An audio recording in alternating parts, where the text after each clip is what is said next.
Hi friends, ஒரு new problem. 10 வருஷமாக open பண்ணாத ஒரு பாக்ஸ் நம்ம வண்டியில் இருக்குது. அதுக்கு ரீசன் பார்த்தீங்கன்னா, சாவி ஒரே சாவி கிடையாதுங்க. அதனால தான் இப்போ அது ஓப்பன் பண்ண ட்ரை பண்ணிகிட்டு இருந்தேன் ரீசெண்டாக. அது பாருங்கள், ஓப்பனே ஆகலை. பட் அந்த சாவி வேறு எதில் போட்டால் எல்லாமே ஒர்க் ஆகுது, அந்த ஒரு பாக்ஸ் தவிர. அதுக்குள்ளே என்ன இருக்குன்னு தெரியல ஆக்சுவலி. அதுதான் ஒரு மிஸ்ட்ரியாக இருக்குது. சரின்னு சொல்லிட்டு கொஞ்சம் வளைச்சி கிழிச்சு ஓப்பன் பண்ணிவிட்டோம் அந்த பாக்ஸை. பட் பார்த்தீங்கன்னா, பாக்ஸுக்கு டேமேஜ் ஆகக்கூடாதுன்றது ரொம்ப இதுவாக இருந்தேன். ஸோ அதனால் கொஞ்சம் பொறுமையாக தான் எடுத்தோம். பட் ஓப்பன் ஆகிடுச்சு. பாருங்கள், ஓப்பன் ஆகுது பாருங்கள். ஓப்பன் ஆகிடுச்சு. நீங்களும் ஓப்பன் பண்ணிவிட்டு கொஞ்சம் ஜாக்கிரதையாக ஓப்பன் பண்ணுங்கள்.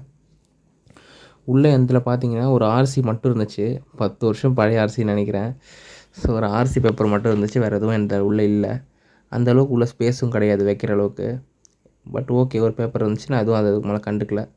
பட் அந்த லாக்கை மட்டும் சரி பண்ண முடியுமான்னு பார்த்தேன் ஃப்ரெண்ட்ஸ். உள்ளே நல்ல குவாலிட்டியாக தான் கொடுத்துருக்காங்க. பட் இருந்தாலும் அது சாவி இல்லாதனால பெரிய பிரச்சனை. ஃபுல்லாக நீட்டாக க்ளீன் பண்ணிவிட்டு அதை அவுக்க ஆரம்பித்தேன்.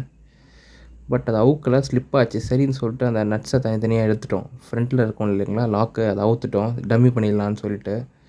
ஏன்னா இது டம்மி பண்ணிட்டா கூட பெட்டராக தான் இருக்கும்னு நினைக்கிறேன். ஏன்னா செக் பண்ண வரைக்கும் இது லாக்கும் காஸ்ட்லி ஃப்ரெண்ட்ஸ். நம்ம இதுக்கு ஒன்றுக்கு வாங்க முடியாது. வாங்கினா எல்லாமே செட்டாக தான் வாங்கணும். ஏன்னா ஒரே சாவியாக இருக்கும் இல்லைங்களா.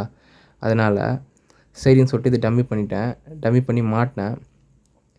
அப்போது அது உட்காரல. அதில் ஒரு கிளிப்பர் கொடுத்துருக்காங்க. உங்கள் வண்டியில் அவுக்குறீங்கனாலும் அதை அவுத்திங்கன்னா அதில் ஒரு கிளிப்பு கொடுத்துருப்பாங்க. அந்த கிளிப் ப்ராப்பராக உட்காரணும். ஸோ அதுதான் நான் டைட் பண்ண ட்ரை பண்ணிகிட்டு இருந்தேன்.